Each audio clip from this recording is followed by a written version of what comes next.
What's good? What's good, everybody? Welcome back to another episode of The Urban Platform Speaks. Make sure to like and subscribe as you come into the channel. Check out the content.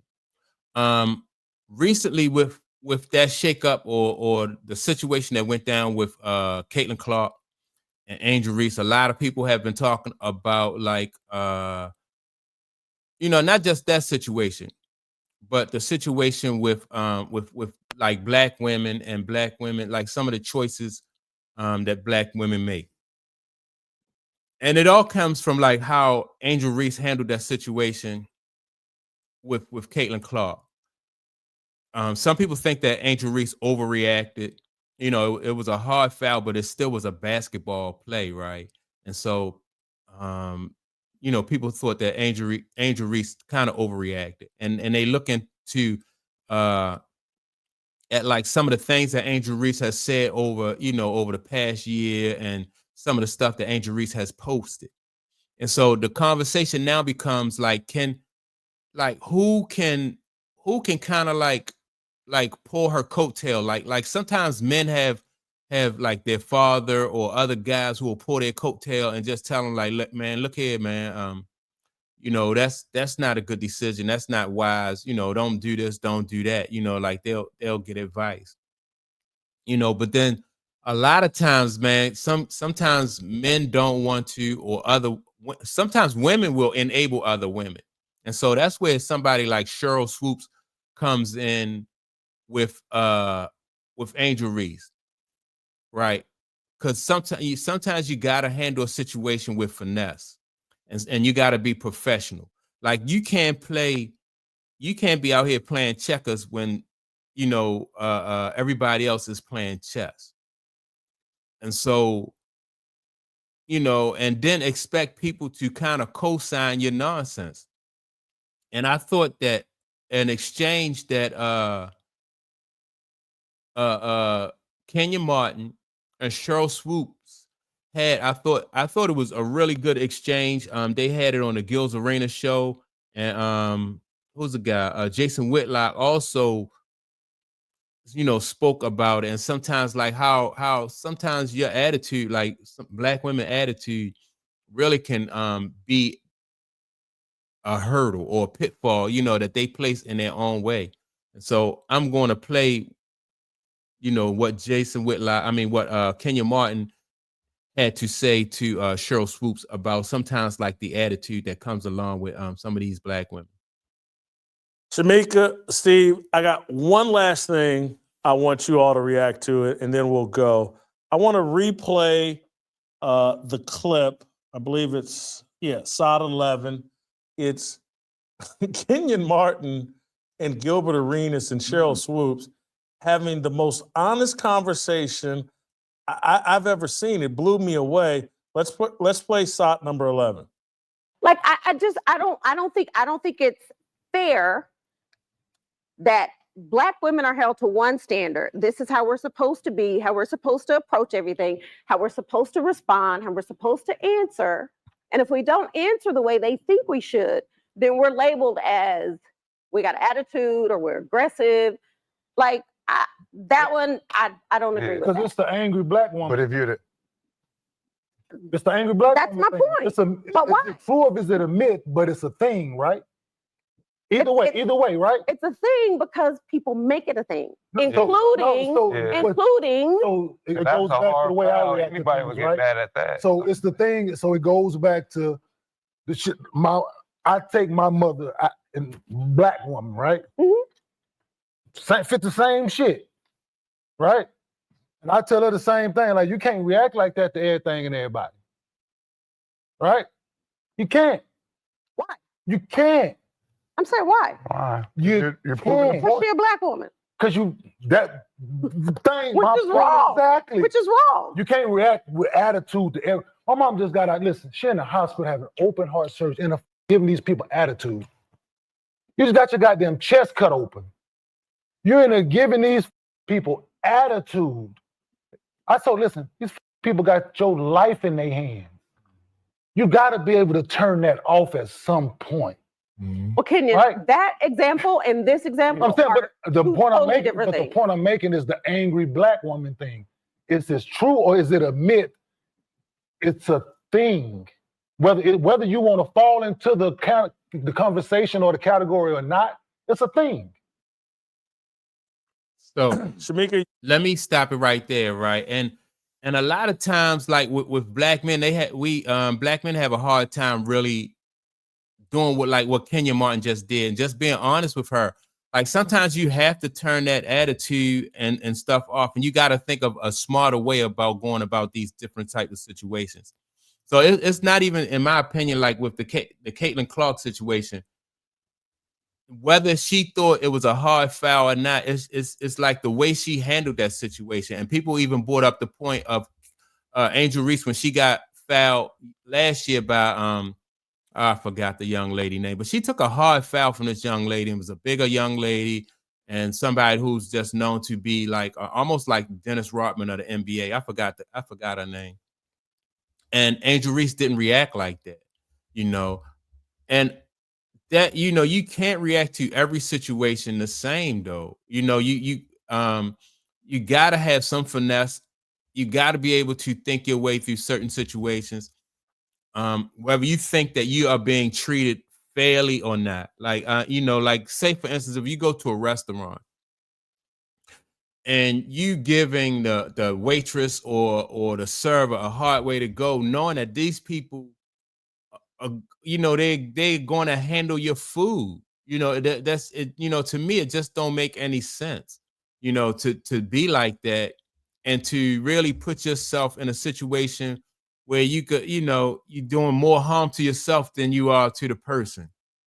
And so I thought that Kenya Martin's conversation with I'm sorry, with Cheryl Swoopes, it kind of illustrated the point. Like, you can't do that all the time. You can't be, and I think more people will back you as a black woman. I think you'll get more support from black men if you do learn how to handle the situation differently. That's why I also use like Magic Johnson and Larry Bird.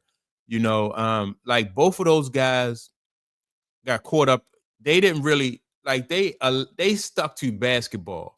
And so you had the fan base from the Boston Celtics who was over the top. Then you had the fan base from the Los Angeles Lakers who was over the top. But both Larry Bird and Magic Johnson, they was just professional about the way they handled it. And they played tough, they played hard, and they let their performance on the court. They really didn't. In my opinion, I don't think Larry Bird and Magic Johnson really lost their composure and stuff like that, because you have to think your way through these situations instead of reacting. I want to hear though what Jason Whitlock has to say, because they also made some comments and some good points, in my opinion, about, the situation. You fire. I think he said the whole truth there in a very uncomfortable way, brought his mama into it. That was amazing to me, that type of honesty and transparency. And I even want to give Cheryl Swoopes credit for participating in the conversation without running off, crying, and playing the victim. Jason, he said the honest truth. It's a thing.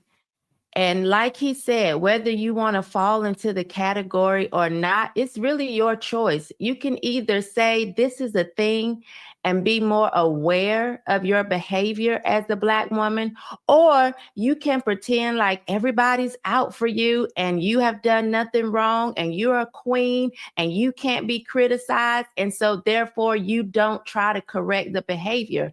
But what he said is the absolute truth. It's a thing. And you don't have to go far to see it. Go to your local store, go to the school, go to the church, talk to some of your friends. It's a thing. And I don't understand why we think because, oh, I'm a Black woman, it should be excused.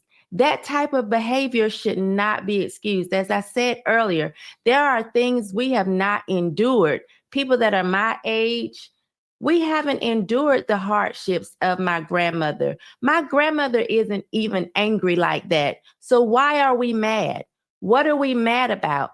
I can only draw the conclusion that Black women are so angry because we're out of order. When you're not fulfilling your purpose and your nature, you're not operating in the nature for what God created you for, you're going to be mad.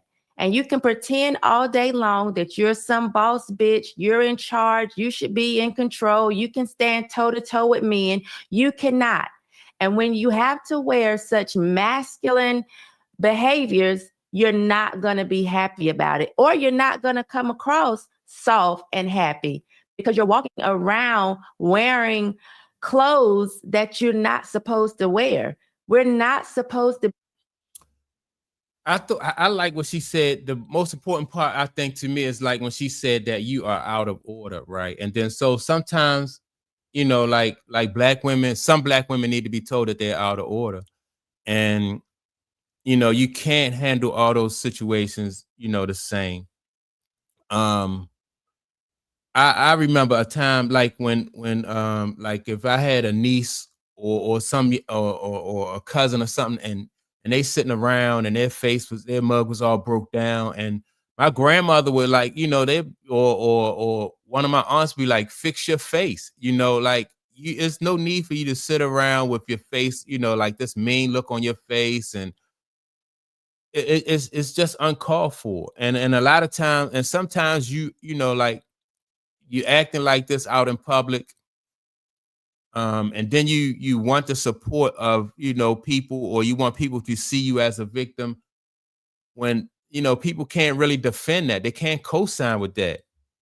I'll give you another quick example. One time I was at the courthouse, Baltimore City courthouse, and I went into the courthouse and I had to take care of some business. So I'm coming out of the courthouse and I hear this young lady screaming, get the F off me, don't touch me. And so black girl, she was talking to a white police officer, and he was like, look, I'm telling you to leave this courthouse. And she was like, don't touch me, get the F off me. Just was loud and making a whole lot of causing a big scene. So I was looking, and then so that same police officer got on his radio and he called other police officers. And so next thing I know, I see like 6 white women, police officers, come from out in the back. And I was like, uh-oh, this great gets serious. So I went over to the girl and I asked her, I told her, let me talk to you for a minute, because it wasn't going, those women, those female police officers was going to physically, like the white guy, he didn't touch her. He was just telling her to back up, get out, and leave. And for what reason, I don't know. But all I knew is that once those women came out there, it was a game changer. I mean, they was going to physically remove her, and then if she resisted in any way, or they wanted to interpret whatever she did as resisting, it was going to really, it could have really ended bad.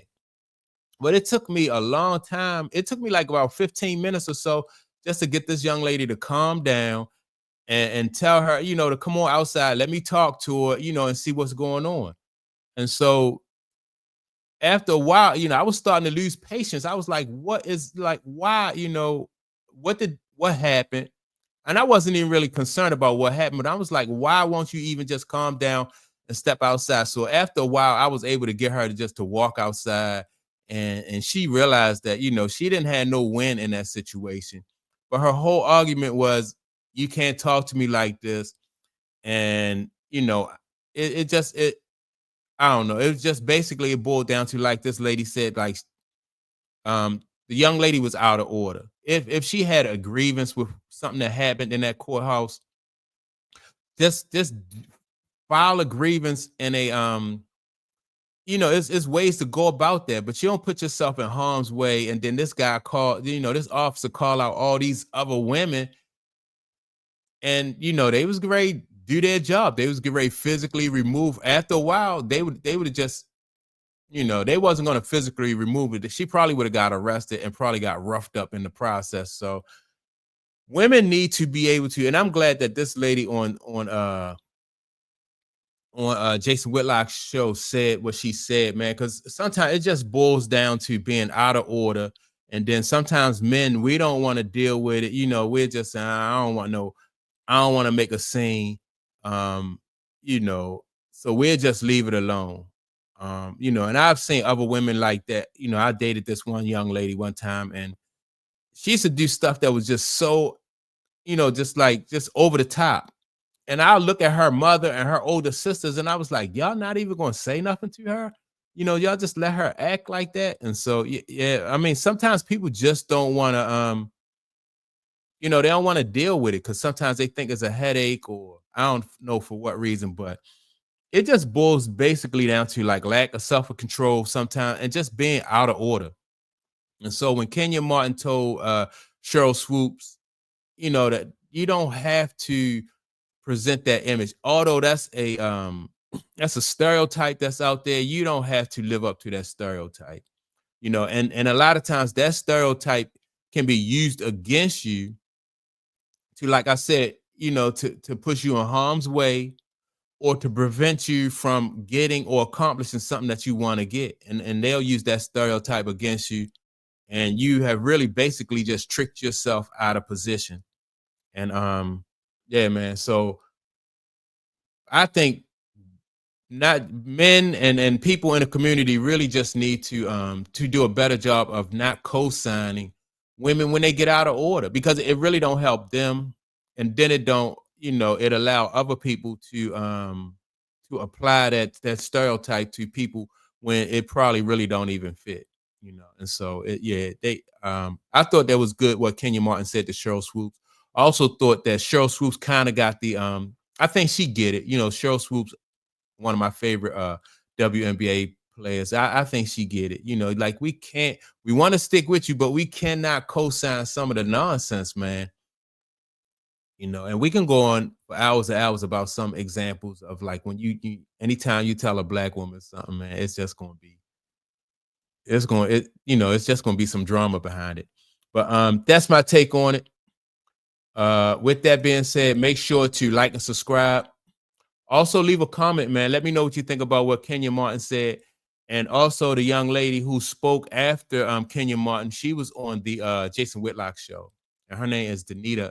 I forgot her name, but her name is Danita something. And I thought she made a good point. She just kept it simple. Like sometimes women are just out of order. So leave a comment, and I will check you out in the next episode. Peace.